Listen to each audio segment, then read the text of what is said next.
Emas 916 untuk cantik, emas 999 untuk kaya. Anda pilih yang mana?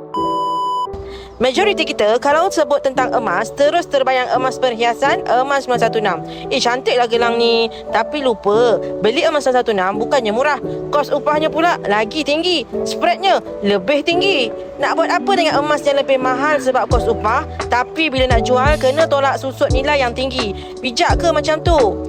Kalau nak simpan untuk jangka masa panjang, emas 999 adalah pilihan yang paling bijak. Tak ada kos upah, nilai lebih stabil dan spreadnya lebih rendah. Tapi kita sibuk beli gelang dan rantai untuk nampak cantik. Bila nak jual rugi. Nak simpan tak tahan tengok orang puji, terus keluar pergi beli lagi. So masih fikir nak simpan emas 916? Cukuplah kita simpan emas 916 untuk sekadar yang mampu dipakai sahaja. Selebihnya kita tukarkan dalam bentuk aset emas 999 seperti gold bar dan dinar untuk simpanan jangka masa panjang dan aset.